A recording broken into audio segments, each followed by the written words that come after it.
2023-এ এসেছিল Bharat NCAP. Bharat এনক্যাপের main উদ্দেশ্যই ছিল যে ইন্ডিয়ার গাড়ি, যেই গাড়িগুলো ইন্ডিয়াতে বিক্রি হয় সেই গাড়িগুলোকে অনেক সেফ বানানো। কারণ ইউরো এনক্যাপে অনেক প্রবলেম আছে, অনেক কোম্পানি গাড়ি পাঠায় না। কিন্তু ভারত এনক্যাপেও অনেক প্রবলেম ছিল। যেরকম ভারত এনক্যাপে কার কোম্পানি যেই ভেরিয়েন্ট খুশি সেই ভেরিয়েন্ট পাঠাতে পারতো, পাঠালেও পাঠাতো, না পাঠালেও না পাঠাতো। কিন্তু আমার মনে হয় BNCAP 2.0-তে এই সমস্ত কিছু প্রবলেম সলভ হবে। দেখুন, এখনও ভলেন্টিয়ারই আছে। কার কোম্পানি যদি চায় তো গাড়ি BNCAP-এ পাঠাতে পারে, যদি না চায় তো না পাঠাবে, সেটা তো তাদের উপরে। কিন্তু আমার মনে হয় Asian NCAP, JNCAP, Latin NCAP, Euro এনক্যাপের মতো হাই স্ট্যান্ডার্ড ভারত এনক্যাপ ধীরে ধীরে করে হয়তো বা হবে, যদি ভারত এনক্যাপ আনবায়াস না হয়। কারণ অনেক অ্যালিগেশন আছে যে ভারত এনক্যাপ পেপারে এক কথা বলছে, কাজে এক কথা বলছে, রিপোর্ট এক বেরোচ্ছে। তো ভারত এনক্যাপ, আমি একটাই জিনিস খালি ভারত এনক্যাপের থেকে রিকোয়েস্ট করব যে আমরা ইন্ডিয়ান যাতে আপনাদের উপরে রিলাই করি, আমাদের যাতে ওই ইউরো এনক্যাপের উপরে রিলাই করতে না হয়, যাতে ট্রাস্ট করতে পারি।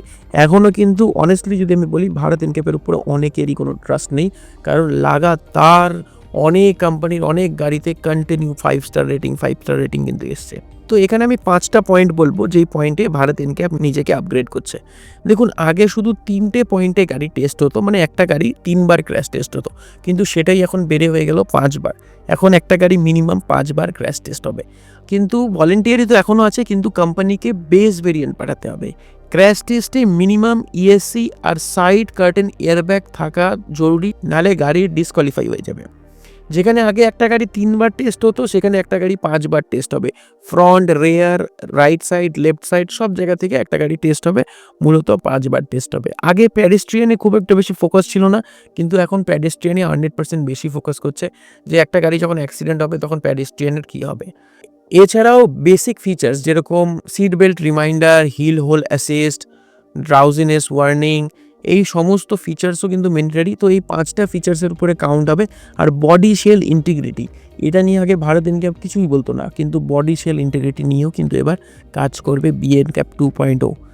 আরও একটা জিনিস, যে একটা গাড়িকে মিনিমাম 2 থেকে 3বার টেস্ট করার পরেও যদি ভারত এনক্যাপের মনে হয় যে বডি শেল ইন্টিগ্রিটি ঠিক না গাড়ির, তাহলেও সেটা পাবলিকলি রিপোর্ট পাবলিশ করবে।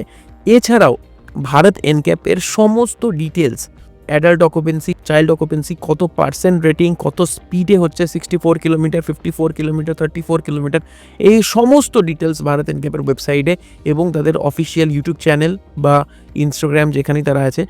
এছাড়াও এই সমস্ত ডিটেলসকে তাদের অফিসিয়াল ইউটিউব চ্যানেল আর অফিসিয়াল ওয়েবসাইটে আপডেট করা উচিত। কার কোম্পানিদেরকেও বলা উচিত যে যখন কোনো ডিলারশিপ থেকে গাড়ি সেল হবে, তখন ভারত এনক্যাপের রিপোর্টটাও যাতে সাথে সাথে থাকে, ব্রোশিয়ারে যাতে অ্যাড করা থাকে ভারত এনক্যাপের রিপোর্ট, QR কোড স্ক্যান করে গিয়ে যাতে তারা দেখতে পারে ভারত এনক্যাপের রিপোর্ট।